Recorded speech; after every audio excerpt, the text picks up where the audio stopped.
It's a pleasure. I'm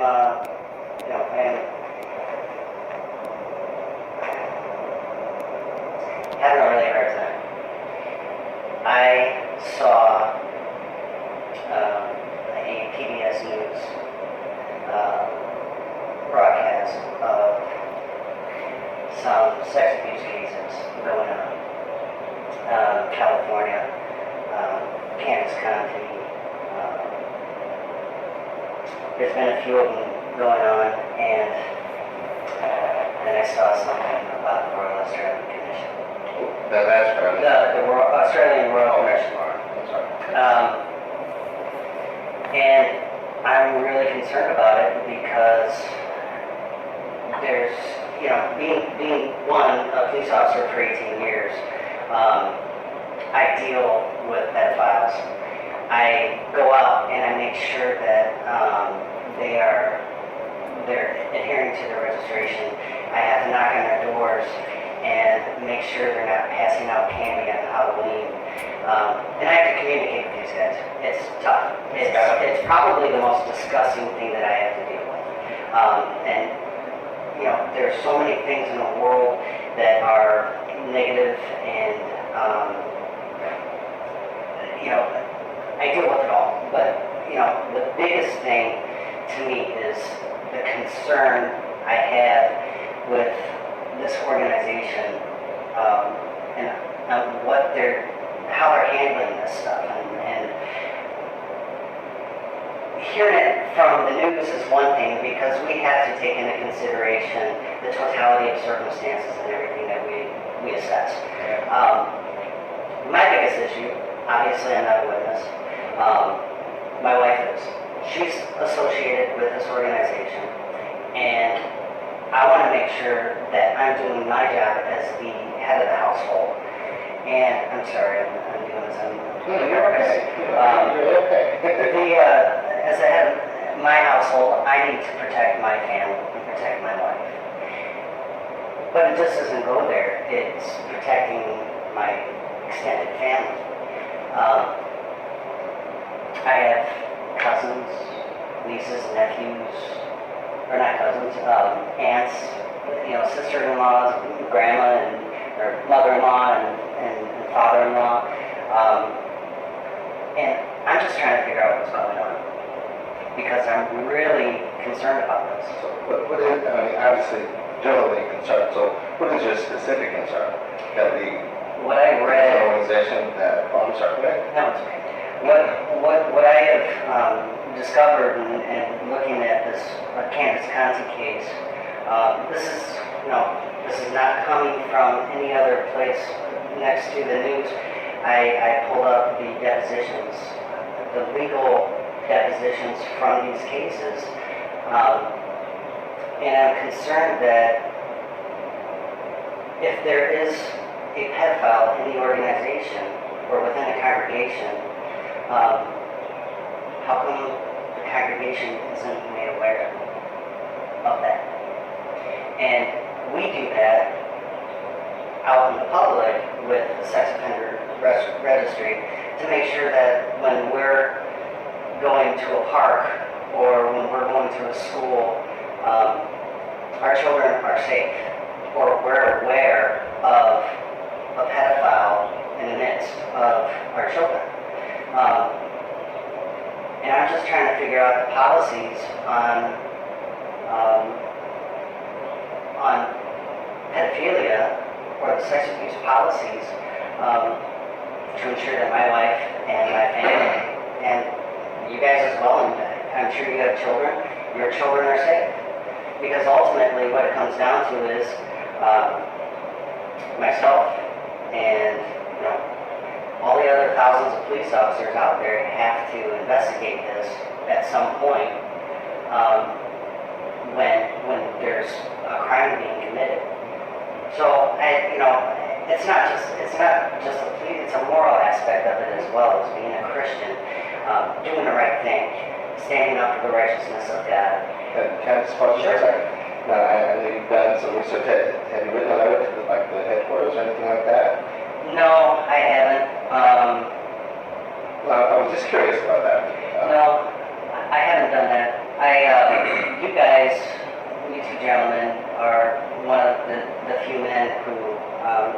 this congregation. You care for my wife. So you're the closest thing. You know, my thing is chain of command. And that's instilled in my mind to where, you know, I'm not going to bypass you guys to just go and get a general response from someone who knows nothing about me, or I know nothing about them. And I get that. Okay, so that makes sense. But so I'm trying to understand though, is that you're looking at it from an organizational perspective or from a congregational perspective? Because I'm just saying, you're in law enforcement. I don't know how many different departments there are around the world, but if there's one corrupt department that you wouldn't condemn law enforcement as a whole because of that one department. So the situation that in California and these other places, we're not there. So I don't know exactly what happened. You read the depositions. I haven't even done that. I mean, I don't, because we're dealing with people. Now, as an organization, we do have protocols. Now, does that mean that every person is going to follow it? They should. And if they don't, then we address it. And if not, then like this case, the courts get involved. But we don't condone, protect, I don't know, count anybody who's a pedophile. That is absolutely, it's filthy. It's a sickness. I agree. It's absolutely filthy. I agree. However, we also have, like with your work, or even in the medical field, there are certain things that we have to do when it comes to confidentiality about a person's individual situation. Now, we do have to respect that from a pastoral point of view. Because if we start opening some doors, then, in law enforcement, that gives attorneys, their opportunity to do other things that have nothing to do with pedophilia or anything else. And it's just, so I don't know quite how to answer your question, other than, we're concerned as well. And we do have some things in place. What are those things in place? Okay, well, we do have some things in place. I don't know that I can explain all of those to you in detail right now. And that's why I kind of make the point maybe you should write the organization. They can give you the answer, the questions that you have. I'm sure that they can answer them from a legal point of view. Well, I'm looking. Sorry, go ahead. And from the moral perspective of it. Now, I think we both agree that morally it's absolutely wrong. You wouldn't think that as an organization would condone it. Well, no. I especially Okay. this organization. Okay, that's what I said. So I'm just trying to walk through this conceptually. So maybe don't condone it. When I'm presenting this to you, I mean no disrespect. I take this to heart because one, it may be my job, but I'm passionate about your family. Absolutely. I'm very concerned about my family, but I'm also, it's scriptural, regardless if we are a divided household. I'm the head of this family, and scripturally, I'm the spiritual leader of this family. Now, there may be a disagreement on that. She has her faith in God, and there's nothing I can do to pry that away from her. Okay? We may have our disagreements on that. But when it comes down to faith and being associated with an organization with all of these allegations going on, it makes me concerned not only for the moral aspect of it, but for the spiritual aspect of it as well. It just kind of opens it up to a bigger picture for me. I think a lot. I try to process and, just like the Apostle Paul said, you search all things and hold fast which is true. I'm sitting here trying to rationalize how can, and I mean no disrespect, and I just want to have a straight up conversation about That's this. established. So I don't mean that disrespect. How can an organization, how can they allow these policies set in place? Why won't they change them? What policy are you specific? Well, there's policies. I read in the Kansas Gandhi case, and the Australian Royal Commission was talking about the two-witness rule. That's why you two brothers are here, and I'm not talking on one. It's the same principle of utilizing the two-witness rule with sex assault. I know you have guidelines with that. I'm aware of it. My thing is, in the 18 years that I've been in law enforcement, I don't know too many sex offenders that have sexually assaulted a little girl or boy in the presence of another person. And it reminds me of Deuteronomy, where it says if a woman was to lay down in the field or was forced to lay down in the field by a man, then essentially I think 22 something, or right around in the 20s. Then he should be stoned to death, and she should not be punished for it. I don't get the two-witness rule. Let me kind of pause that one for a moment. You've been in law enforcement for 18 years.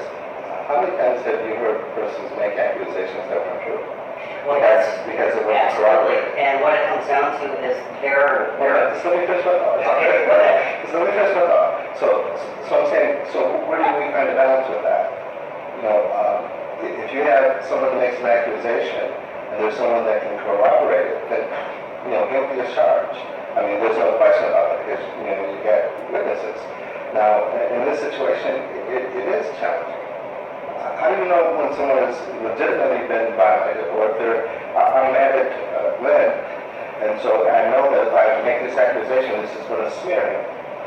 So, I mean, where do you find the balance with that? So what it comes down to is you find a balance of it within the justice, and we let the governments do their job. You let the law enforcement conduct the investigation. I don't even investigate these. When there's a child under 17 that's sexually assaulted, or there's an allegation of sexual assault, there's things set in Illinois where you have DCFS, the Child Advocacy Center. My interview stops when that child says, I was sexually assaulted. We contact counselors, we contact trained professionals to come in, sit down with them, look at the totality of circumstances, find a credibility within that, and they conduct it. That's on them. Whether or not that person is innocent or not, that's up to them to decide, and that's going to be their call whether or not they're right or wrong. They're going to have to live with that. With what I'm seeing with these cases, and with the Australian Royal Commission, there are over 1,006 sexual assault cases that were not reported in mandated states as sexual assaults. How can I do my job, and how can that person seek God's kingdom without making things right with God and telling the truth and being punished for it? He's responsible for his actions. And if it's not being reported to law enforcement, then where's God's standards of righteousness? Within the organization, and you guys are at the forefront of this. You guys probably have a lot of pressure with this. You guys are dealing with this. I'm not dealing with it. But you guys are prepared. You guys are trained. You guys are ready to deal with this if, God forbid, this happens in your kingdom home. And I want to know, what I'm looking for is some reassurance stating that you guys are going to do the right thing. Because based on what I'm seeing in legal documents, it's not consistent. And I'm really concerned about it. Well, again, I'm certainly not trying to excuse this at all, because, there's close to 9 million Jehovah's Witnesses around the world. The vast majority want to do what's right, and we try our best to do what's right. There's always somebody or someone that has clear direction in front of them. This is what you should do, and they don't do it. So when that happens, we deal with it appropriately when it's exposed. But I don't know how we can govern, because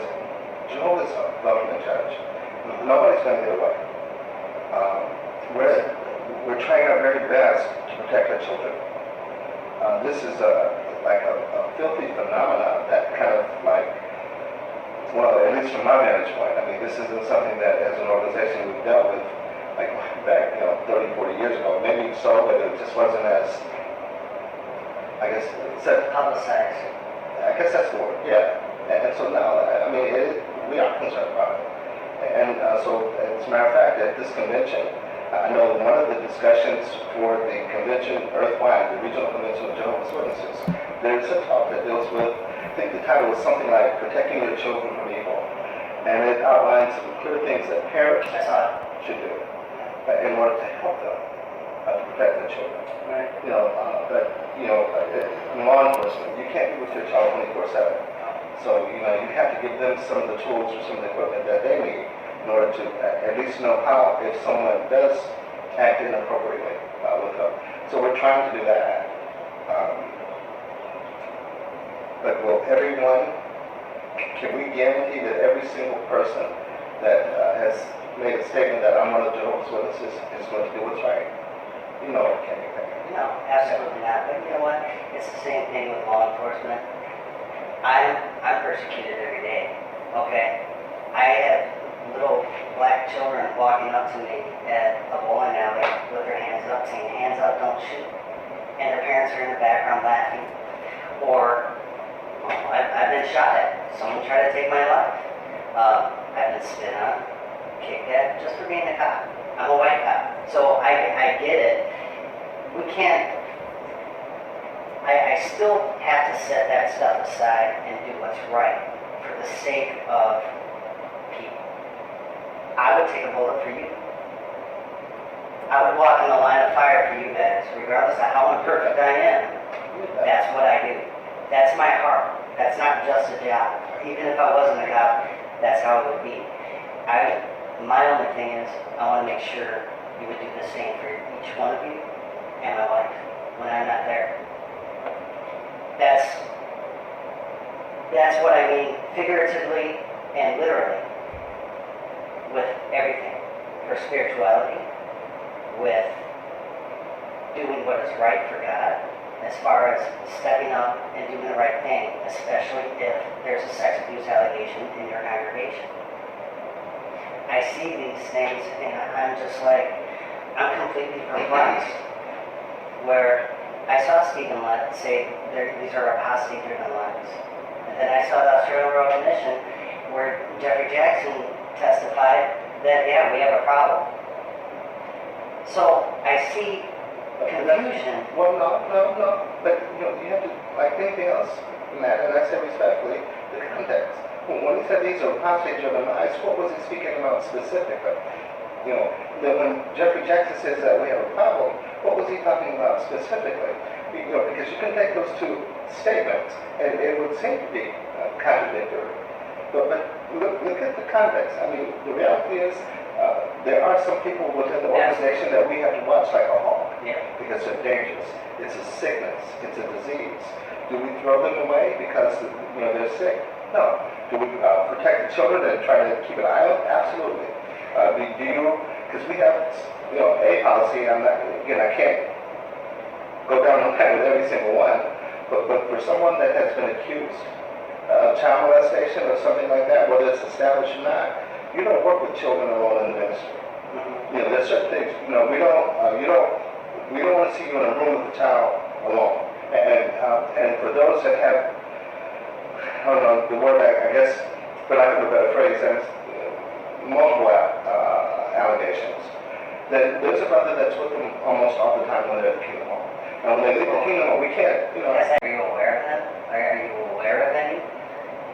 Are any sex offenders that happen to be within the congregation? And if there was, it would be the same as the previous mention. There'd be observation, and there would be, also, making sure those children are aware and protected. We don't post signs. Right. My question is this: why isn't my wife aware? Why isn't the congregation made aware? The fact that there's none there. That there's an offender in there. I mean, theoretically, I understand that. But what I'm saying is, If there was, why isn't the congregation made aware? Here's a perfect example. Well, Hang on. okay, just Please hang on one second, okay? Two sisters came to my door not too long ago, and they handed me a pamphlet when they were doing their field service. And I said, thank you. I was very polite and respectful, and I said, I asked the same question that I asked you guys. What is going on with all the sex abuse stuff? And she immediately just snapped, you're an apostate. I said, what? You're an apostate. No, I'm not. Who are you associated with? Were you a witness? And she goes through this line of questioning and interrogation, and she was not nice at all. I sat there, I was like, wow. And she said, these are all lies. These are all lies. All the news reports, everything is lies. And it struck me then, after we left in a polite manner, it struck me that she doesn't even know about it. Now, obviously my wife is aware because she's married to me, and I'm not going to hold anything away from my wife. I'm going to protect my wife with everything. That's my job. That's my love for her, and that's everything. But this sister didn't know about this stuff. How come they're not disclosing it? Why aren't they disclosing that if there's a sex offender or a person that you guys are watching like a hawk, why isn't the congregation made aware of it, saying, your children are your responsibility, you keep an eye on your children, this is what's going on. I'm not going to tell you who it is. We're doing what's right. We're protecting the flock. That's biblical. What was it, Acts 20:28? We're protecting our people. You guys are doing the same thing that I am doing with the good and bad. You're stuck with good and bad within your organization. I'm stuck with good and bad within this world. And we're on the same boat, essentially. I mean, I carry a gun, and I have more discretion with how I utilize the law and how I enforce it. And, but in certain cases, such as sex abuse, it's going to Child Advocacy Center, it's going to investigations, and they're going to look at the totality of circumstances. The principal is looking at justice. What is right? That law, and most laws, there may be a lot of bad laws out there, but most laws are biblically based way down the line. It's about doing what is right. And that's what seeking God's kingdom is all about, is His standards of righteousness and doing what is right. But what I'm seeing with everything else, it confuses me big time, because my mindset is doing what is right. Even though I may sin, and I totally admit that I'm completely imperfect, okay? I sin every day. I do something, okay? But I pray for forgiveness. I pray with my life. I lead my children the best I can, and I teach my children to do what's right and protect themselves. I just don't know why elders are directed to do certain things that contradict what is moral.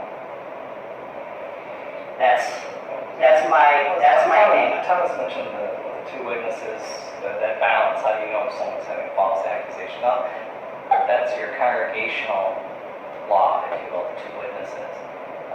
There's nothing to prevent them from going to the authorities. But within the congregation, that's what we're looking for, is the two witnesses. Of course, one witness comes forward, eyes on like a hawk, Right. and there's the warning goes up. You can go to the authorities. You do what you want. We've never been instructed to stop anybody from going to the authorities. There's never been instruction in that way. doesn't matter. You're the authority. You're the law. We're not. I'm not right now. Well, When I'm working 8 hours a day, I am. Well, That's it. But you're the law. I mean, when you're working 8 hours a day, you're the law. So you look at things from that perspective. I don't care the time.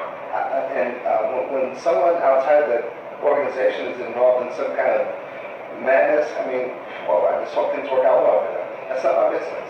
My business is the congregation. And so we try to take care of the congregation itself. Now, as when mentioned.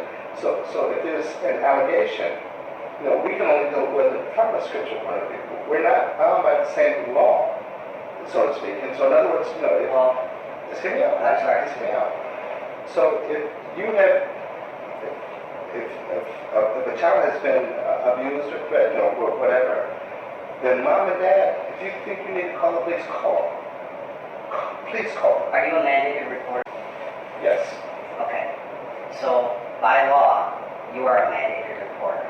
Yes. And it's not necessarily the parent's responsibility. Hold on. Okay. You are bound by state law to report it. And I'm not Debating. telling you, that's law. I am a mandated reporter as well. If something were to occur, even if your son calls, do you have a son? I do not. Okay, do you have a daughter? Yes. Okay. If your daughter calls the police and says, my dad spanked me, or my dad yelled at me, I get it all the time for the most ridiculous things. It's crazy. I have to call DCFS. And I have to say, okay, I know this sounds silly, but this is what's going on at this house. Here's the address. And they have to do a report. Either they're going to go over and they're going to follow up and talk to them. One, to see if they can give them assistance. Or two, if there's a report that's founded, so they can address it. But that's our responsibility. We're all in the same category here. And I'm not trying to divide us in that sense. Right. You are ultimately responsible for your family. That's all I'm trying to say. We're shepherds. So when you have the congregation, we try our best. Are we perfect? Absolutely not. Would we want to be perfect? Of course we would. But we try our best to protect without violating Bible principles. We do respect the law. You ask me, is Illinois mandated, that state where we're mandated to report? We report. But again, some parents choose not to. But anytime there's an accusation, our first call is to the headquarters. But this is the allegation so that it can be documented, so that, the paper trail? Mm-hmm. So the paper trail can start.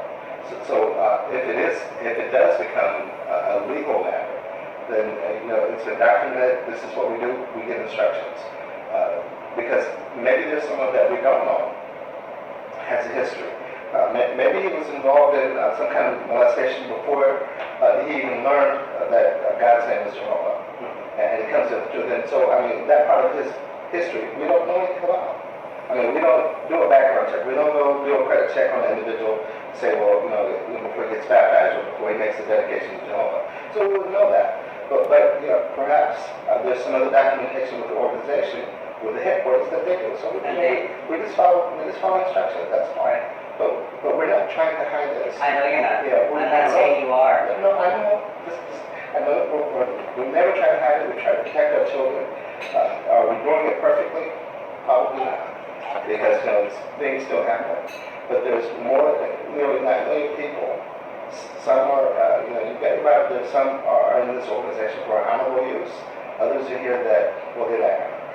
And we know that ultimately Jehovah is going to be the judge. Absolutely. And nobody's going to get away.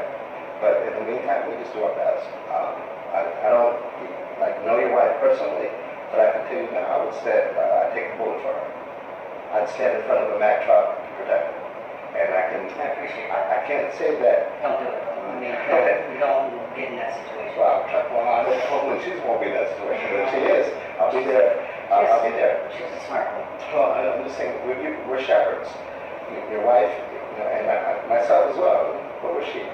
And we believe scripturally that as elders in the congregation, that shepherds a shepherd would fight a bear to protect the sheep. He fought a lion. David did. So when we protect, as diligent as a shepherd may be, that sometimes a sheep get injured or hurt or stray. But the shepherd also warns the sheep when there's danger. So That's one of my catch-ups. Yeah, well, then I really would suggest maybe you're right. Mhm. I mean, because you're in law enforcement, you can formulate your letter in such a way that the specific answer that you want, you will get. You know, I mean, not that you'll like it, but I'm just saying that you'll be able to know, at least organizationally, why, you know, this decision is, or this policy is in place the way it is. I've seen some of the video testimony from the elders from the Australian Rural Commission. And some of them, you know, some of the, have you guys seen it? You haven't seen it? Like, I read the article about BBC or something that covered the information, but I didn't see the video. Well, there's a video testimony. You can go on the Australian Rural Commission website and they have the entire investigation. By the way, they were not just investigating the watchtower. They were investigating a number of churches and looking at safeguarding policies. So it just wasn't the watchtower. There were a lot of errors in every church is going to have something. But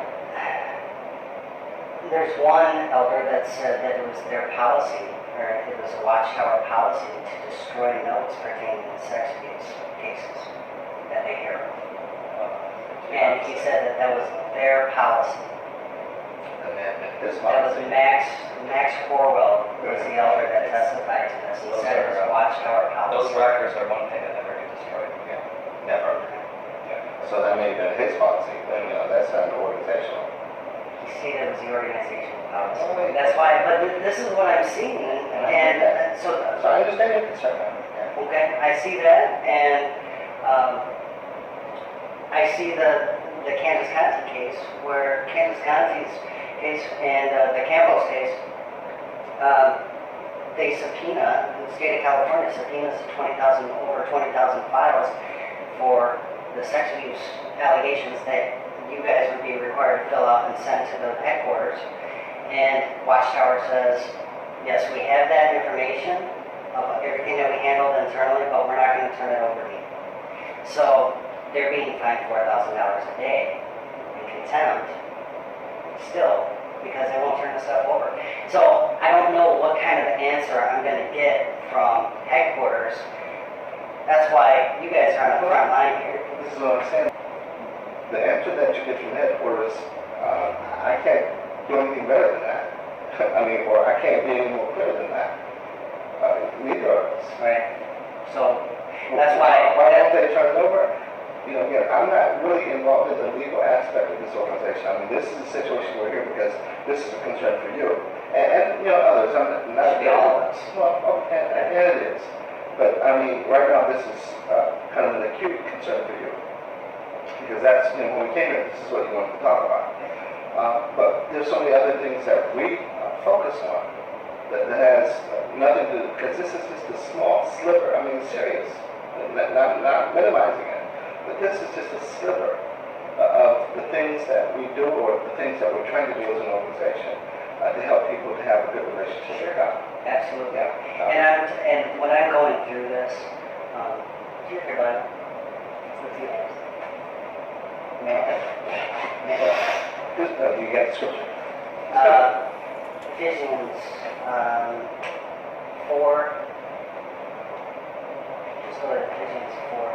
You have your Bible on. Okay. I use the New World, and I use all the other ones. And me too. Ephesians, okay, 4.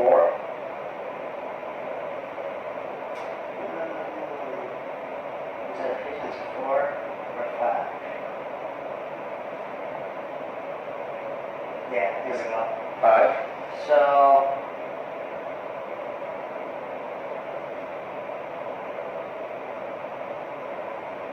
Ephesians 5, 4. I'm sorry.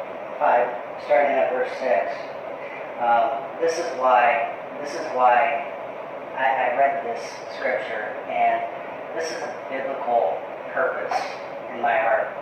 And these are God's inspired words here. that I'm trying to follow. Regardless if I'm a witness or not, I love God. And I just like to disclose that and let that be known. Let no man deceive you with empty words, for because of such things the wrath of God is coming upon the sons of disobedience. Therefore do not be sharers with them, for you were once darkness, but you are now light in connection with the Lord. Go on walking as children of light, for the fruitage of the light consists of every sort of goodness and righteousness and truth. Keep on making sure of what is acceptable to the Lord, and stop sharing in the unfruitful works that belongs to the darkness. Rather, expose them for what they are. For these things they do in secret and are shameful even to mention. Now all the things that are being exposed are made evident by the light, for everything that is being made evident is light. Therefore it is said, Awake, O sleeper, and arise from the dead, and the Christ will shine upon you. I think that's very clear on what's going on, and these cases, this stuff, it's a scriptural thing for us to discuss this and share it and expose it and be concerned about it and to do what is right so we can awake and be in the light. And that scripture was very clear on that. My thing is, there's so many inconsistencies with what these elders are testifying, and they're all stating it's Watchtower policy that they're following. So Matt, right, Watchtower. So that you can get. I just did it. You guys came here. That's why, I understand legal department. If I contact the legal department, you know what, they're going to write back. We have no comment. I mean, I get that. We're not going to. No, but let's be. Come on. They're not going to answer on those kind of things, especially, and I understand the position that you guys are in as well. Your hands are tied, but we're not going to get a straight up answer from that. I won't get a straight up answer from that. What do you have to lose? The cost of a stand. Yeah. And so if they come back and say no comment, you can say I told you so, and then you lost 44 cents, or maybe they may surprise you. Because your main concern is on policy, right? My main concern is on, policy, but how things are handled. what the elders are doing and how they're handling these situations and how they are protecting the flock. I'm not saying you're not. I'm saying there's a lot of inconsistencies, and it's. And let me just finish. The only point I want to make is that. But it's like you're being a police officer. You have policies. Does every officer in your department follow those policies per the letter? When it comes to raping a child, absolutely. And how would you know that? Because I know my guys, and I know what we stand for. All right, let me make a little broader then, because you got your department, so you do know. What about the guys? Can you say that these policies are followed to the letter in every law enforcement department around the world? No, of course not. And those guys are kicked out. Well, I mean, if there's a brother and responsibility, and this is an accusation, this is proven, he doesn't get responsibility again. It's quote unquote kicked out. Yeah, That's well, he should be in the congregation, these fellowship are reinstated later, be in the congregation, but any type of responsibility, that's something. So John Kendrick was a registered sexual predator, is the one that sexually assaulted Candace Conti. She reported it to the elders. They wrote the branch to report it. The branch wrote back stating that, actually I have the letter. This came from the court case. So when did this occur? When was this court case? This is a few years ago.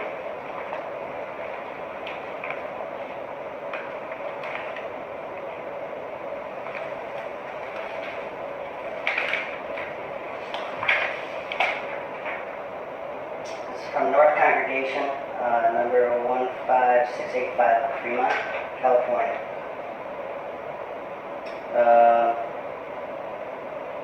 So this is from the congregation. I'll just read it.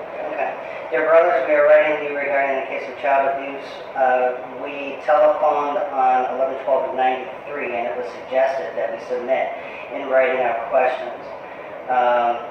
We met on 11/11/93 with John Kendrick, a ministerial servant who confessed to child abuse with his 15-year-old stepdaughter. The abuse occurred approximately 4 months ago.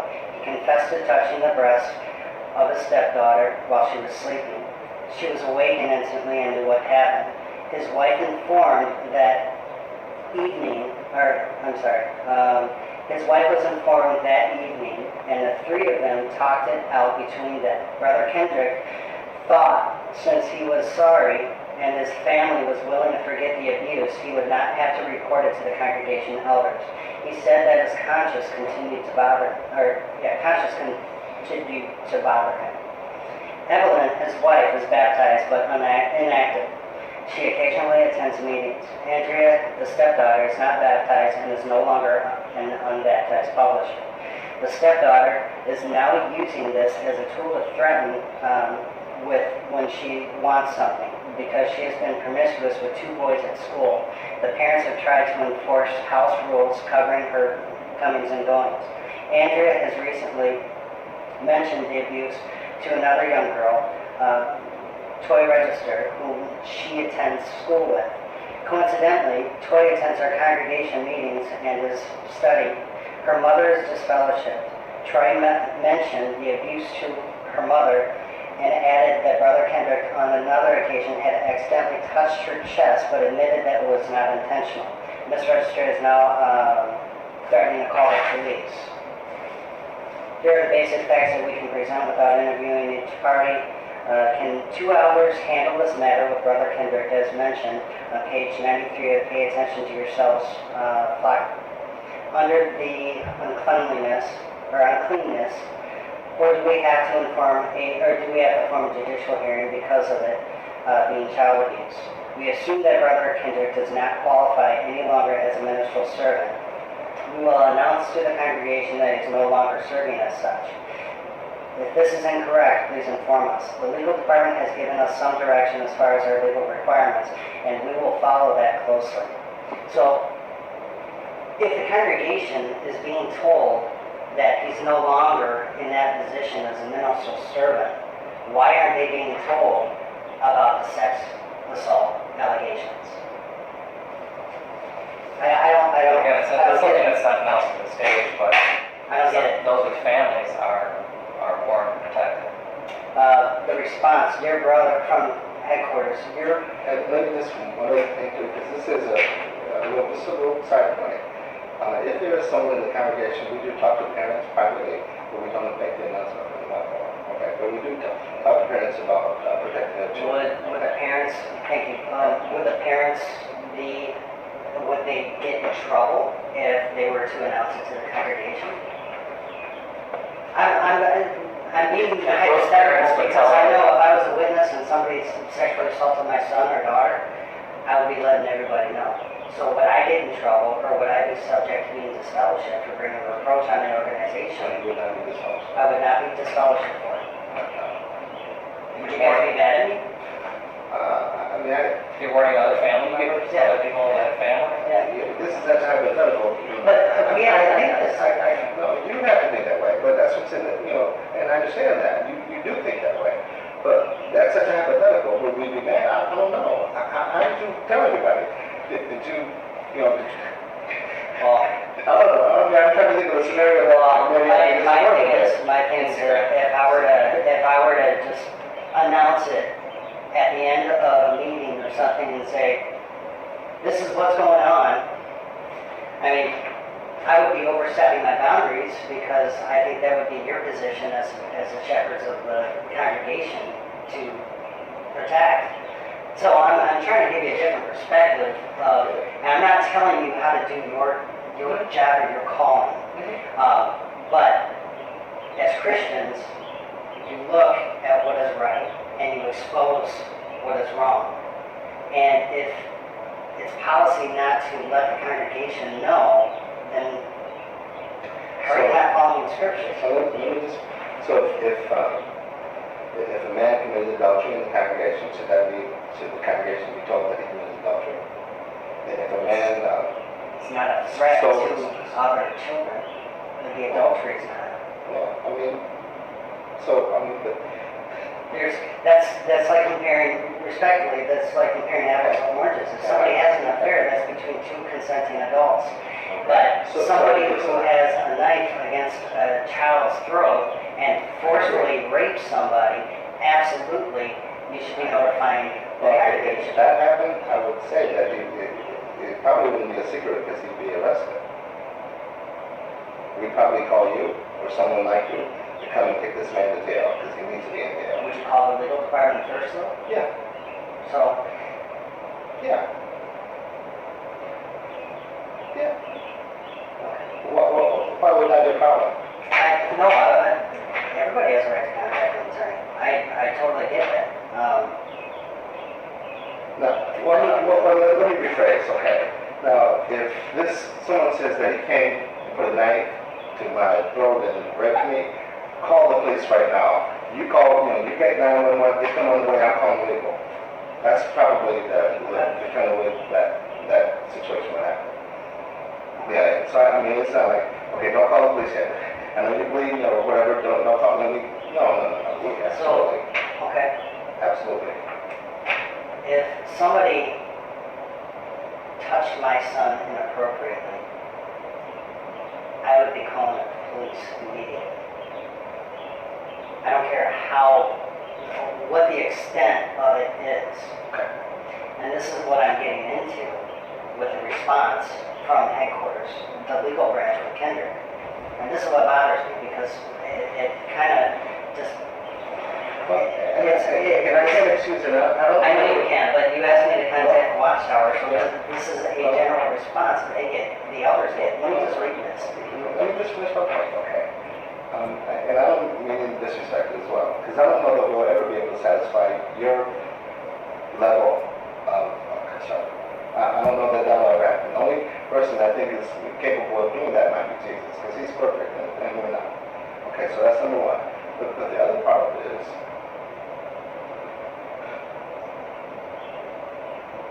this situation with Watchtower, this is not something that's running rampant through Jehovah's organization, through Jehovah's Witnesses. I use the word isolated because it seems like I'm trying to minimize it. I'm not. I'm not at all. This is serious stuff. And what you're talking about there, that letter, it's 20 years ago. We came out a couple of years ago on the case. You said 1993. That's what I'm saying. So this happened, in 1993. We have made some adjustments policy-wise to further educate our elders as to how to handle situations. As a matter of fact, we've got something coming up I think it's in December. We have schools where we constantly try to help the brothers. We've got men that have been in the truth for years. We've got men that are relatively new in the truth, but we're just trying to keep everybody educated. We've got a huge organization. We're trying to protect as best as we can. Now, will we ever get to the point where we, to your level of satisfaction? I don't know. My level of satisfaction should be nowhere close to where you guys should, or where you guys are at. I mean, you guys are. But hey, man, the only thing what seems to me is that it should be announced to the congregation that we don't announce the specific that sin. At least at this point, we don't. Now, could that change? It possibly could. I don't know. But at this point, no, we don't announce the specific sin to the congregation. But we do watch them like a hawk. And we get some protocols in place that if they violate it, then we will bar them from coming to the Kingdom Hall. But you're So there's been refinements over the years. All right. Okay. So if my wife were to be going on field service with a group of people, and one of those guys you happen to be watching like a hawk because of his actions and possible sexual assault allegations, one, why isn't he in jail? And two, why is my wife walking out on the public street with him? And not If there knowing was someone hypothetically like that in the congregation, he wouldn't be working with their wife. It would be another elder or servant that would be working with them. why would he be coming to my house with my children being present? So I'm putting He's it knocking out. on your door? Yeah. I mean, there's, it's, With another elder? I don't care who it is. Yeah, I know. You know, somebody comes up to my door and he's a sex offender or a registered sexual predator, and he comes to my door? No, I don't care who it is. And I'm not trying to cast judgment on the guy. He may very well be forgiven and feel sorry for what he did and he was repentant. I understand it. So let's say he's going to jail and he's been released. But he shouldn't be around kids. He should not be going door to door. He has no idea who's behind this door. And if a little girl comes up to that door to kill him, he violates his registry, and that's it. He goes to jail. Well, that's the case, he shouldn't be going door to door. But that's something that I'm, you know, if my wife happens to be out, there should be no difference. If my wife is associating with the congregation with a pedophile in that congregation, and she doesn't know about it, I would be concerned about it. I call my wife up and say, hey, just so you know, there's an accident. You're coming home from work. You have to detour it. I give her a heads up and I warn her about a simple traffic accident, but I can't warn her that there's a sexual predator in the congregation. But Yeah. did you, no, I said that. If there's a predator in the congregation, we warn parents. We just do not make an announcement from the You platform. warn every parent? Or, All the children. Yeah. so the whole congregation knows about it? I can't say that. You can imagine it would get around. If there's multiple families in there, you're saying, listen, just be careful around this person. Like you said, would I be in trouble if I told somebody else? I felt very uncomfortable just being around a pedophile.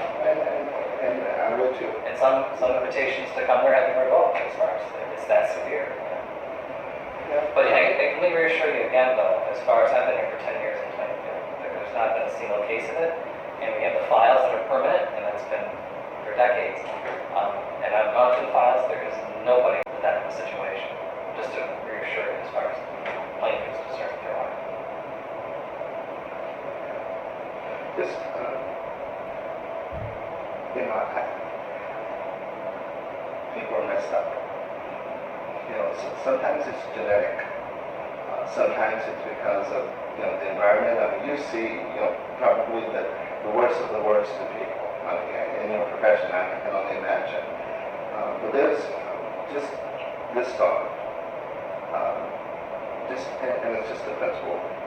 Maybe, would you, it's 1 Corinthians, you made, you know, 1 Corinthians chapter 6.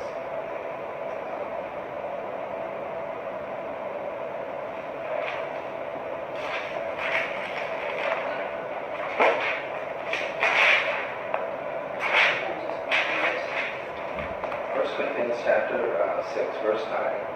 And again, it's just another principle thought. It says, or do you not know that unrighteous people will not inherit God's kingdom? But do not be misled. Those who are sexually immoral, idolaters, adulterers, men who submit to homosexual acts, men who practice homosexuality, thieves, greedy persons, drunkards, revilers, and extortioners will not inherit God's kingdom. And yet, that is what some of you were. But you have been washed clean. You've been sanctified. You have been declared righteous in the name of the Lord Jesus Christ and the Spirit of our God. And so, people are messed up. All kinds of stuff happens. I don't get to make an everlasting judgment on a person. So if a person, again, he's sick, he does this, you know, I don't get to say, well, you can't have a good relationship with God because of the mistakes that you made in the past. You know, based on this principle, we just can't do that. So, you know, we want to try to help them. Now, I'm sure this is not an exhaustive list of the type of offenses that the first century Christians involved themselves in.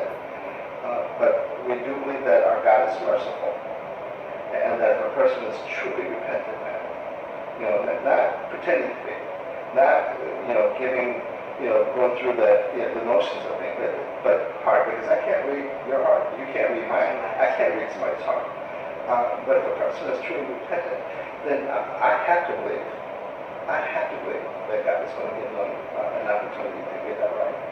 And so, one of the things about witnesses going from door to door, that's scriptural. That's a command. That's not something that we do just because. Now, if there is someone, as Glenn was mentioning, that has been accused of molestation, then he just doesn't work alone. And he wouldn't work with the wife. He would typically work with an elder or with a responsible brother. And if he knocks on the door and a child comes to the door, typically he's going to take 2 or 3 steps back. He doesn't talk to the child. Then at that point, whoever the elder is or the other responsible man with him will take that door and discuss. I don't know how to reconcile, your perspective of the law and the Bible, because this came out. I'm listening to you. Yeah. I'm sure we're not going to agree on this one.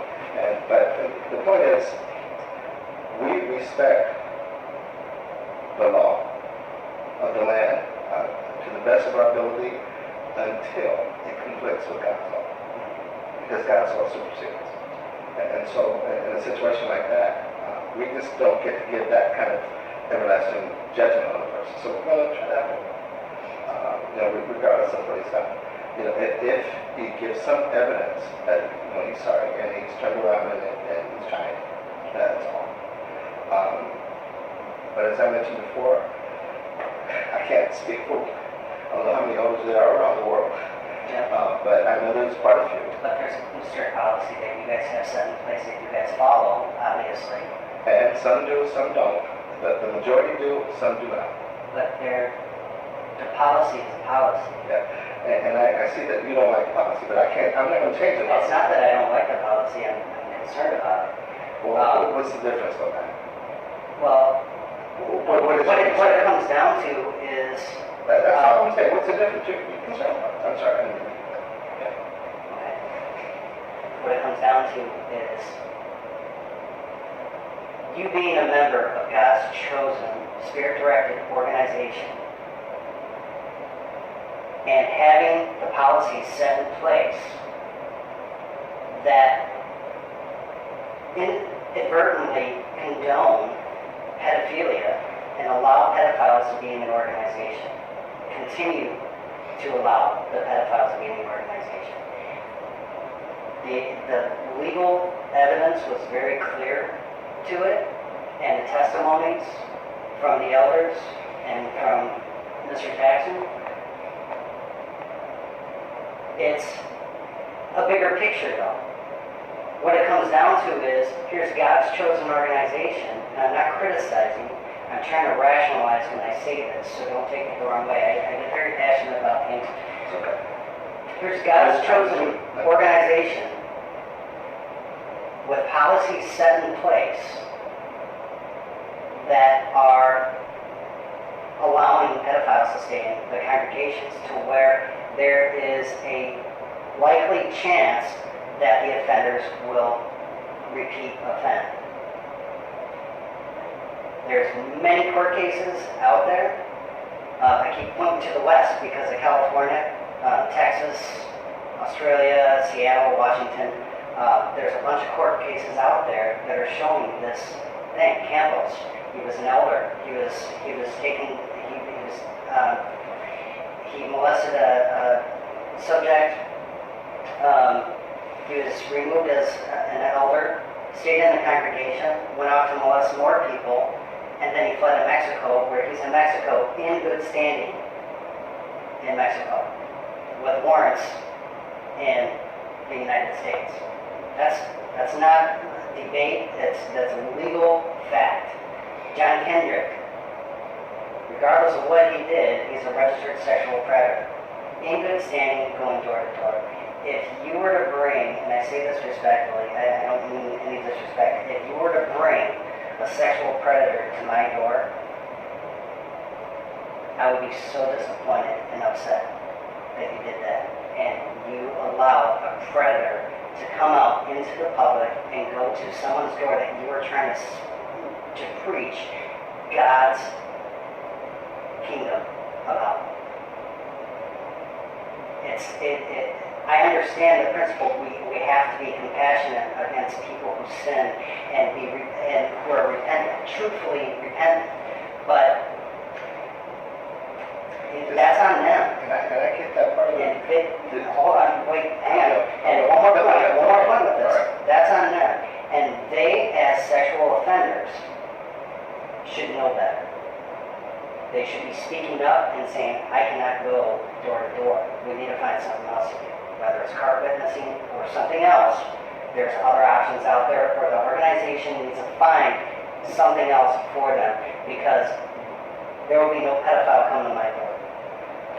I would be livid. The only thing I just want to kind of clarify though, if someone is a practicing pedophile, he won't be going door to door. Now, if someone has been involved in molestation in the past, then there is a possibility that that can happen. But if because he'll be disfellowship. If someone is guilty of this, he's going to be disfellowship. Campbell wasn't. Well, John Kendrick wasn't.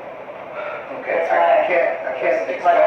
all I'm saying, I'm just showing you. Yeah, and there's probably other situations that you can probably show where persons have committed sins and they haven't been dealt with appropriately. But that doesn't mean that God's not going to deal with them, first of all. So we know that ultimately that's going to happen. But I can't control what happens in California. I don't know what happened. I know what you I'm said. not blaming you for California's cases. I know that. But I'm just saying, you've got much more detail about those situations because you've studied, you've analyzed, you looked at it. I don't know the details of that. But I do know that men sometimes make mistakes. And if now this man that's in good standing, we were just talking about that in the way. There's a difference between being exemplary and being in good standing, or in an organization. And even with that, I would question, if he's in good standing. Now, maybe the term legally is in good standing. I don't know where that expression came from. But if a man is being watched because he has the potential to harm a child, he is not in good standing. He is not. And I don't care what label you put on it, he is not in good standing. No way, shape, or form. And, but I don't know how to fix, but because there's so many other things about Jehovah's organization that are on point. I understand that, and I get that. There's a lot of very good things that you guys do, and we actually share similar beliefs in certain things. Although I was born and raised Catholic, and not a Catholic anymore. But once Martin Luther stepped up, and we're on the same page with that stuff. I respect that. But the policies, I believe the policies need to be changed. And I know, and right, they're not going to do it because they told the Australian Railroad Commission, yeah, we're not going to do anything. We're not going to change our policies because they're all based on the Bible principles. So, You could write the branch with your concerns. I'm just saying, you did in the response. I can come back and we sit down and go through it I would together. enjoy that. And I'm glad. Would you maybe do this? Maybe write a letter to us, and then we can write a letter to the branch and include your letter. I'll do that. Sorry. Sure. With your questions. Sure. Yeah. Be more than happy It'd be to. great. You can send me an email or something. Yeah. That, and then you don't have to spend 44%. I'm being No, my biggest thing is looking at the policies and making sure that they are righteous for God, and also to make sure that all elders throughout the world are protecting their congregations. That's it. What it comes down to, it comes down to you guys. It comes down to your actions and your decisions on what you're going to do. If, God forbid, something happens and you are involved in this situation about notifying my wife about this, or notifying every other member in that congregation about this, you have to do what is right. Expose the darkness and stay in the light. I'm just curious, do you know other organizations that do that would publicly announce to the congregation that there's a pedophile in the midst?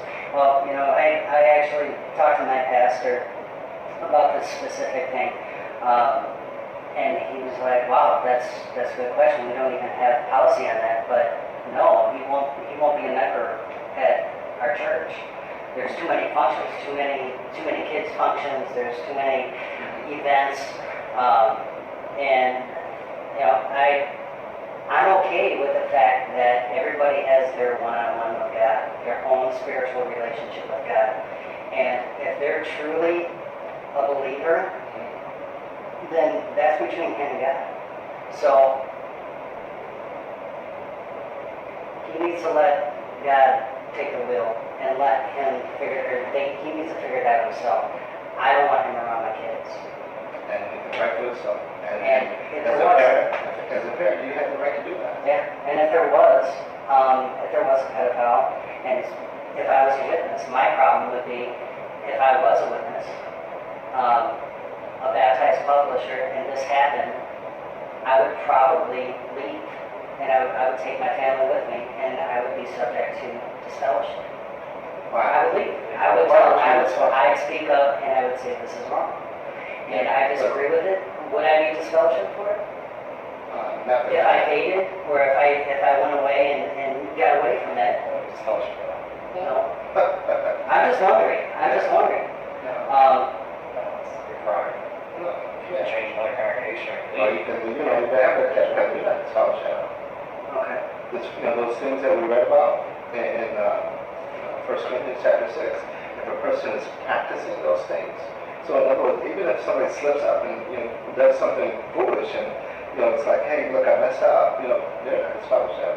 A person's disfellowship is like, when this is a long-term thing, or hey, look, yeah, my wife and I are separated, and I do have a girlfriend, and I'm not giving her up. Okay, well then, we'll disfellowship you for that. But for the practice. But disfellowshipping is not just because you don't like something, or that you don't agree with something, or you do.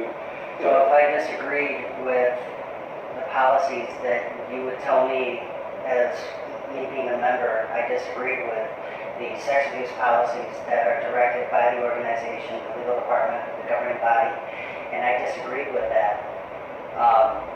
That would not be something that I would be subject to being disfellowship. Not for disagreeing with it, not how you disagree with it. Well, if you're walking around with signs in front of the Kingdom Hall, then probably something like that could lead to you being. Why? Well, because now you're disturbing others. I mean, we can't come to the Kingdom Hall. Well, no, I'm just saying, if you disagree with it, disagree with it. But maybe others don't, man. Should they? Okay, maybe, but we're individuals, man, and we have a policy in place. But if you feel strongly about it, yeah, you can feel strongly. Hey, I know this guy. Keep my family away. Don't come to my house. I'm not going to your house. That's your prerogative. But now, if you're going to get people in line up and protest around the Kingdom Hall and things like that, and the friends can't get in, and you're right. I mean, no, I get the interference. I see that interference point. But so it's not to disagree.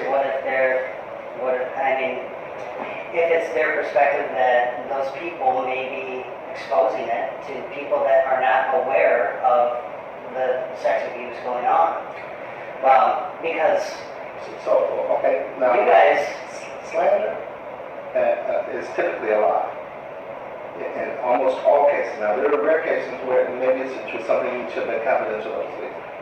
But if you're telling other people, I don't, I'd have to see the situation to really evaluate it on its value, but that's your prerogative. But now, if you're causing a disturbance, if hey man, look, don't talk to me about this anymore, but you keep talking to them about it, and they're kind of says, well, no, Matt keeps doing this, and I'm asking to stop. But then, there could be some concern with that. We would probably talk, but Matt, we love our publishers. The little time that I've spent with you, man, you are a good guy at heart. I mean, you don't need me to tell you that, so I'm not. Oh, thank you. But I'm just, I'm around people all the time, and I, not always, but I can smell disingenuous, and I can smell genuine. You're a genuine man. I believe at your core, you are a good man. And I'm a poker face, huh? No, and your concern for your family is admirable. That's not something that that we feel offended by anyway. I mean, that's admirable. I wish more people felt like you feel about your family. Thank you, and I love my wife very much. She's my world. I live for her, and I find God in her, through her. So when you tell me that, I would expect, or I wanted to share that it's not just her that I care about, it's the whole congregation, and I would expect you guys to feel that same way with your congregation. And make sure, just do me a favor, make sure that you're protecting your congregation.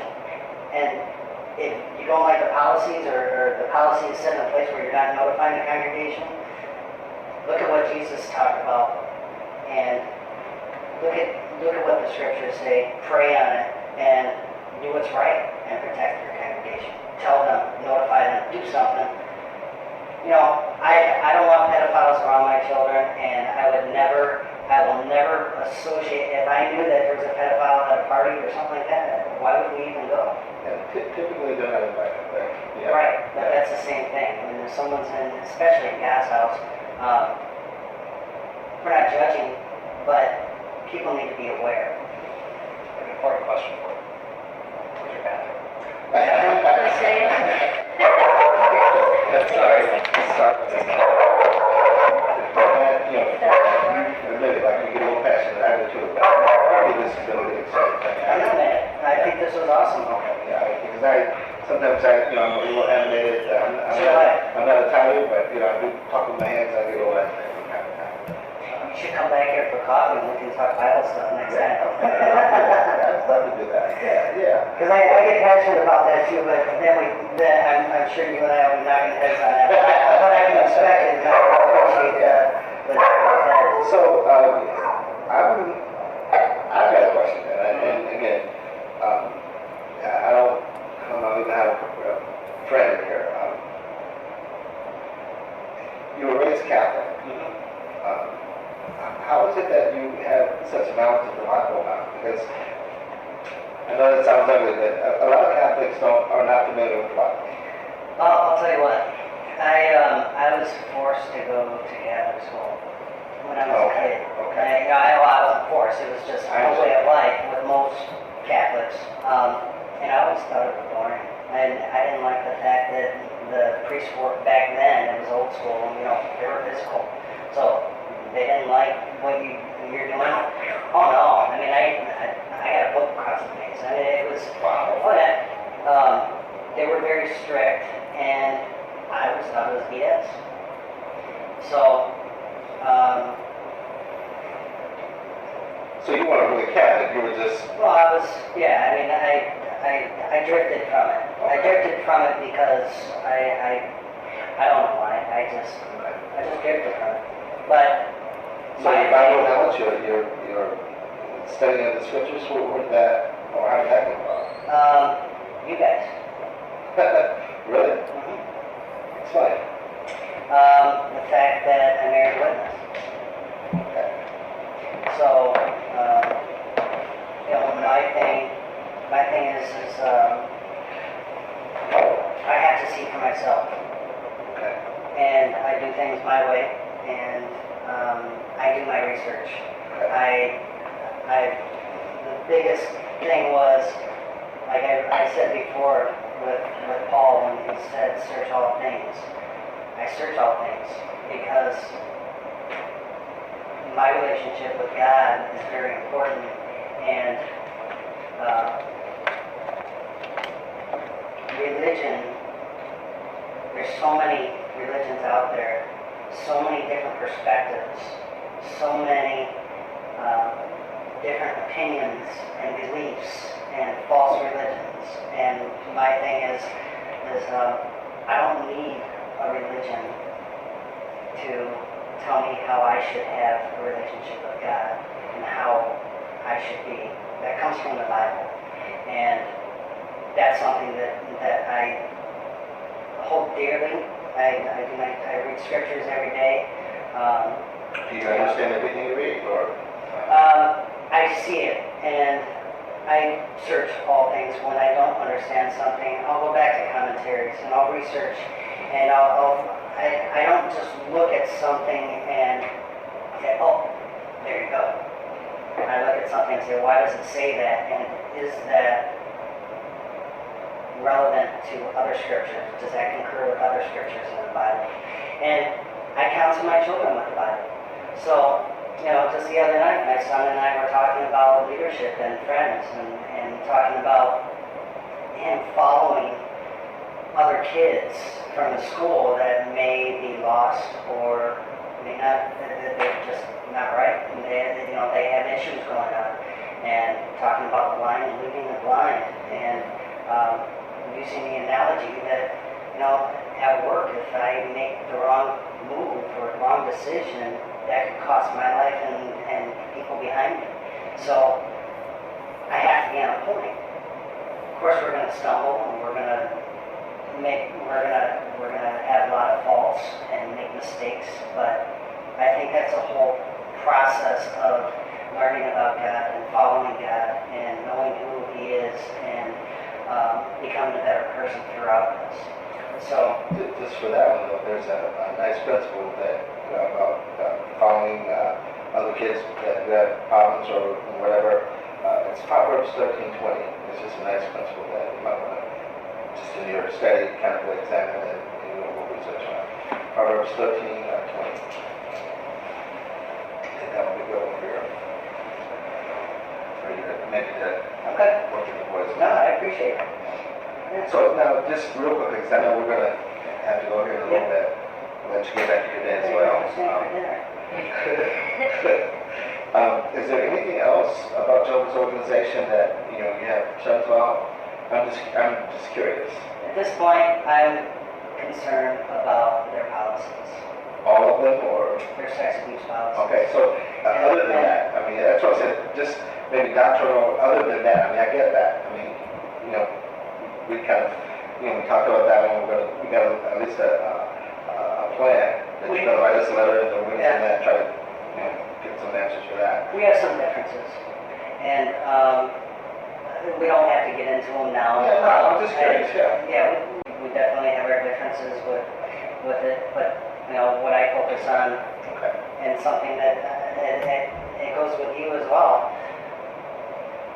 We just talk about this. Let's not focus on the things that we disagree with. Let's focus on what we agree with, and from the Bible. And we have a lot of similarities. We have a lot of things in common. I had conversations where it's like, really? Like, I've been to my church, and she goes to the hall, and we come back, and what do you guys talk about? Oh, we talked about the same thing today. Isn't that weird? And it's cool that even though this is a divided household, and we're unevenly yoked, but spiritual aspects of it, we have things in common, and we love each other, and we love each other through Christ. So that's something that we have, and that's something that's extended to our children. We love our children very much, and That's where we're at now. I can hear that. There's no question about that. Okay. my biggest thing is the righteousness and doing what's right. So now again, just to ask the question, just curious, what you think of other than this policy or these policies, just other things that you thought. I wasn't raised as one of Jehovah's Witnesses, so I didn't grow up as one of Jehovah's Witnesses. As a matter of fact, I made my dedication. I was 32 years old, so I had some life, I had some experiences, I had investigated different things, and I'm here now. But I was just wondering, what other things were you concerned about other than this? Because this, right now, I think we've exhausted this for this morning at least. No, I think Were there doctrinal things? I think if you and I were to get into that, we'd be here for another couple hours, and you and I would be going, hold on a second, wait, and we'd be getting into it. And I don't think it's necessarily necessary. You know what? Maybe it's not healthy. It's not that it's not healthy. I think you and I get each other in a sense to where if we were to sit down and talk, I think we've established the relationship to where we get each other to where you're not going to take offense to me saying, hold on a minute, and I'm not going to take offense to you saying that either. But That's another time, another place, and, I'm just really grateful you guys came out here and spoke to me about this today. What I'd like to do, Matt, is hold you to that. If there will be another time that maybe we can. You're welcome. again. You're I like welcome. that. Yeah, absolutely. I've been doing most of the talking here, Glenn. Oh, that's awesome. Yeah. We got around much, so. Is there anything more there, or any questions, comments, expressions? I'm sorry. No, I'm thankful that he both came, and I love him. I'm gonna cry. I just want his concerns to be. Satisfied. I appreciate that. Well, thank us for coming, and we thank you folks for inviting us and allowing us to share. Nice. No, I think I'll be okay.